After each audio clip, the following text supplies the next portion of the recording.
নমস্কার বন্ধুরা, আমার channel stitch and cook by সোমাতে আপনাদের সকলকে জানাই স্বাগত। চলে এসেছি আজকে নতুন আরও একটা ভিডিও নিয়ে। আজকের ভিডিওটা কিন্তু খুবই গুরুত্বপূর্ণ হতে চলেছে, তো অবশ্যই করে কিন্তু পুরো ভিডিওটা শেষ পর্যন্ত দেখতে থাকুন। তো আজকে আমি আপনাদেরকে পাঞ্জাবি সেলাই সম্পূর্ণ দেখিয়ে দেবো, কীভাবে সেলাই করতে হয়, কীভাবে কলার পরাতে হয়, কীভাবে হাতা জয়েন্ট করতে হয়। তো পুরোটা এখানে দেখিয়ে দেবো কীভাবে আপনারা বাচ্চা থেকে বড় সবার জন্য পাঞ্জাবি সেলাই করতে পারবেন। এটা কিন্তু খুবই সহজ। অবশ্যই করে কিন্তু পুরো ভিডিওটা প্রথম থেকে শেষ অবধি দেখতে থাকুন।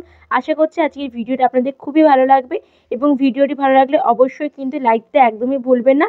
তো চলুন আজকের ভিডিওটা শুরু করা যাক। তো এখানে দেখুন আগে থেকে আমি কাটিং করে রেখেছিলাম। কাটিংটা যদি দেখতে চান অবশ্যই আমাকে কমেন্ট করবেন, আমি কিন্তু দেখিয়ে দেবো কাটিংয়ের ভিডিওটা। তো এটা হচ্ছে পেছন পার্ট, এটা ঠিক আছে। প্রথমে এটা আমাদের নিচে ধার দিয়ে সেলাই করতে হবে। তার জন্য দেখুন আমি কি করব, এটা হচ্ছে আমাদের উল্টো দিক। তো এইখান থেকে দেখুন এরকমভাবে একটুখানি মুড়িয়ে নেব, খুবই কম, বেশি পরিমাণে নেব না, প্রায় দুশুদ দুশুদ করে মুড়িয়ে পুরো ধার থেকে কিন্তু কোণ করে সেলাই করে উপর দিকে উঠিয়ে নেব। ঠিক এরকম আমি যেভাবে করছি একটু হাতের দিকে লক্ষ্য রাখুন। একটা কোণ দিয়ে শুরু করলাম প্রথমে, তারপর পুরো নিচ বরাবর একদম সেলাই করে নেব। আবার ধার থেকে পুরোটা কিন্তু তুলে নিতে হবে।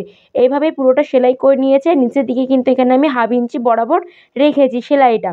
তো দেখতে পাচ্ছেন পুরোটা আমার সেলাই হয়ে গেছে। আর এটা হচ্ছে আমাদের সামনে, এটা ঠিক দেখাচ্ছে এরকম, দেখতেই পাচ্ছেন সেলাই হওয়ার পর ঠিক এরকম দেখাচ্ছে। সেমভাবে কিন্তু সামনের পার্টটাও আমি কিন্তু সেলাই করে নিয়েছি। এটা হচ্ছে সামনের পার্ট, আর সামনের দিকে কিন্তু আমাদের এখানে বোতাম হবে, তার জন্য দেখুন কলারের ওপরটা কাটা আছে। নিচের দিকেও কিন্তু সেমভাবে সেলাই করে নিয়েছি। এবার এখানে আমি বোতাম হবে, তার জন্য ঘর বানাতে হবে, তার জন্য দেখুন কাপড় নিয়েছি। এটা একটু সরু পট্টি হলেই হবে, বেশি চওড়া পট্টির দরকার নেই। এটা কিন্তু একটু সরু পট্টি আছে। তো দেখুন এটা নিচের দিকে রেখেছি, তারপরে কিন্তু কাপড়টা কিন্তু সোজা দিকে আছে। তারপর সরু করে প্রায় 1/2 ইঞ্চির মতো গ্যাপিং দিয়ে, মানে কাপড়টা থাকবে জাস্ট অতটুকু রেখে পুরোটা কিন্তু মুড়িয়ে আমি সেলাই করে নেব। যতটা আমি কেটে রেখেছি ততটা পর্যন্ত, ওর থেকে বেশি কিন্তু কেউ করবেন না। এখানে কিন্তু আমাদের মানে বোতামগুলো ঘরটা হবে, তার জন্য দেখতে পাচ্ছেন এটা কিন্তু নিচের দিকে রেখে দেবো অংশটা। এরপর আরেকটা যে পাটটা আছে কাটা অংশটা, সেটা নেব, এবং সেখানেও কিন্তু আমাদের এইভাবে পট্টিটা বসিয়ে নিতে হবে। তার জন্য দেখুন এটা একটু চওড়া পট্টি নিয়েছি। এটা প্রায় আমার 3.5-4 ইঞ্চির মতো চওড়া আছে, এবং লম্বাটা কিন্তু একটু বেশি নিতে হবে, যতটা কাটা থাকবে তার থেকে বেশি।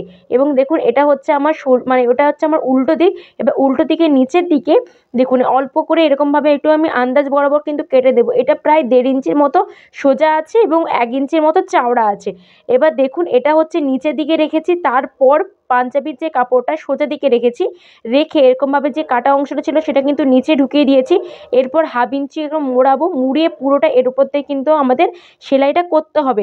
আমি ঠিক যেভাবে করছি এভাবেই কিন্তু আপনারাও করবেন, আপনাদের কিন্তু করতে খুবই সুবিধা হবে। এবং দেখবেন পাঞ্জাবির আমাদের নিচে এখানে একটা শেপ থাকে, সে শেপটা আমি এভাবে ঠিক মানে ভাঁজ করে নিলাম কাপড়টা। ভাঁজ করে সে শেপের উপর থেকে পুরো আমাদের মানে সূচটাকে এভাবে কিন্তু সেলাইটা করে নিতে হবে। আর যখন আপনারা চাপটা মানে ঘোরাবেন তখন কিন্তু সূচটা যেন নিচের দিকে থাকে কাপড়ের সঙ্গে লেগে, এটা কিন্তু আপনাদেরকে খেয়াল রাখতে হবে। তারপর একটুখানি সোজা মতো উপর দিকে রেখে পুরোটা সেলাই করে নিয়েছি। একটুখানি ফাঁকা রাখতে হবে যাতে মাথাটা গলানো হয়, এবং এখানে আমাদের বোতামের ঘরটা হবে তার জন্য। এবার এক্সট্রা অংশগুলো দেখুন কেটে ঠিক ফাঁকা করে দিয়েছি, বাদ দিয়ে দিয়েছি। ঠিক এরকমটা দেখাচ্ছে। এবার পুট লাইন জয়েন করে নেব, তার জন্য সোজা পার্ট এবং মানে উল্টো পার্টটা একটার উপর একটা রেখেছি, পেছন পার্ট এবং সামনের পার্ট রেখে এখানে কিন্তু সেলাই করে নিচ্ছি 1/2 ইঞ্চি গ্যাপিং দিয়ে। তারপরে দেখুন এবার উল্টে নিলাম, উল্টে নিয়ে এবার পেছন পার্টে আবার একটা চাপ দিতে হবে। এই চাপ সেলাইটা কিন্তু আমাদের পিঠের যে অংশটা তার উপর থেকে দিতে হবে। তো দেখুন দুপাশে আমি এখানে দিয়ে দিয়েছি। এরপর এখানে আমি হাতাটা বসিয়ে নেব। তো হাতা যেভাবে নর্মাল বসে সেভাবে কিন্তু আমি এখানেও বসিয়ে নিয়েছি। জাস্ট কিছুই নয়, জাস্ট মিডল থেকে রাখবো, রেখে কিন্তু পুরো হাতাটা বসিয়ে নিতে হবে এক পাশে, তারপর আরেক পাশে বসিয়ে নেব। তো দেখুন দুপাশেই বসিয়ে নিয়েছি, আর হাতার নিচের অংশটাও কিন্তু 1/2 ইঞ্চির মতো মুড়িয়ে কিন্তু মুড়ির অংশটাও সেলাই করে নিয়েছি। এরপর এখানে আপনাদেরকে আমি কলারটা বসিয়ে দেখাচ্ছি কীভাবে কলারটা বসাতে হয়। তার জন্য দেখুন একটু লম্বা একটা কাপড় নিয়েছি, যতটা কলার হবে তার থেকে একটু বেশি নিতে হবে সামান্য। এরপর এখানে দেখুন আমি বক্রম দিয়ে করব, তার জন্য এখানে বক্রম নিয়েছি। তো এখানে এটা কিন্তু দেখুন আমার উল্টো দিক আছে, এটা নিচের দিকটা কিন্তু সোজা দিক আছে। এবার জাস্ট রাখবো বক্রমটা, রেখে এরকমভাবে ব্যাস 2 সুতের মতো বা 1/2 ইঞ্চির মতো কাপড় একটু বাইরে রেখে পুরোটা কিন্তু সেলাই করে নিতে হবে। ঠিক আমি যেভাবে করছি সেভাবে করবেন। আর যারা এখনও আমার চ্যানেলটিকে সাবস্ক্রাইব করেনি, প্লিজ ঝটপট করে চ্যানেলটি সাবস্ক্রাইব করে দিন নতুন নতুন ভিডিও দেখার জন্য। আর ভিডিওটি ভালো লাগলে অবশ্যই লাইক দিতে একদমই ভুলবেন না। এবার দেখুন দেখে নেব এভাবে ঠিক ভাঁজ করে যে আমাদের কতটা অংশ বেশি হচ্ছে, কেননা চওড়া একটু বেশি আমি নিয়েছিলাম বললাম প্রথমেই।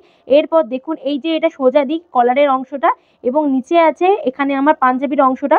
এবার একটার উপর একটা রাখবো এবং সামনের কিছুটা অংশ ছাড় দিয়ে রাখবো, কেননা কাপড়টা আমাদের মুড়িয়ে সেলাই করতে হবে তার জন্য। এবার জাস্ট ধার থেকে পুরো আমরা কিন্তু সেলাইটা করে নেব, যেরকমভাবে নর্মাল সেলাই হয় সেরকমভাবে এখানে আমি সেলাইটা করে নিচ্ছি। আর যতটা করে এক্সট্রা আমার কাপড় ছিল পুরোটা নিয়ে আমি কিন্তু সেলাই করে নেব, কেননা আমাদের এটাকে ভাঁজ করতে হবে। এবার দেখুন সামনেরটাকে এভাবে আমি একটুখানি সামনের অংশটাকে এভাবে ঠিক মুড়িয়ে নিয়েছি।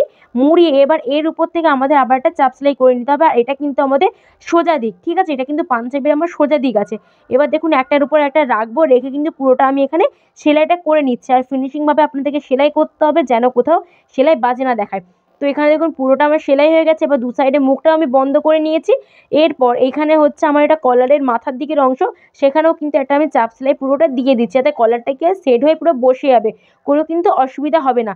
তো এখানে দেখুন পুরো কলারটা আমার বসানো গেছে, কত ফিনিশিং আছে সে দেখতে পাচ্ছেন। দারুণ হয় কিন্তু এভাবে কলার বসালে। এবার জাস্ট সাইড ফিটিংস করে নেব, তার জন্য নিচের দিকের অংশটা ধরবো, একটার উপর একটা রেখেছি, রেখে যে সেলাইটা আমরা প্রথমে করেছিলাম সেটার সঙ্গে রাখবো, দুটোর সঙ্গে মিলিয়ে, এবং বগলের সঙ্গে যেন বগল পুরো মিশিয়ে থাকে, মানে যেন ম্যাচ খায় পেছনে পাটের সঙ্গে সামনে পাট, রেখে পুরো মুড়িটা অংশটাকে ধরবো, ধরে পুরোটা দেখুন সেলাইটা করে নিচ্ছি। তো সেলাই হওয়ার পর আপনাদেরকে দেখিয়ে দেবো ঠিক কেমন দেখা যাচ্ছে। দেখুন পাঞ্জাবিটা রেডি হওয়ার পর ঠিক এরকম দেখাচ্ছে, খুবই ভালো ফিনিশিং আসে। আপনারা অবশ্যই এভাবে বাড়িতে একবার সেলাই করে দেখবেন। আর আজকের ভিডিওটা যদি আপনাদের ভালো লেগে থাকে অবশ্যই কিন্তু চ্যানেলটিকে সাবস্ক্রাইব করতে একদমই ভুলবেন না, এবং ভিডিও ভালো লাগলে অবশ্যই লাইক দিয়ে দিবেন। দেখা হচ্ছে অন্য কোনো নতুন ভিডিওতে। আজকের জন্য টাটা।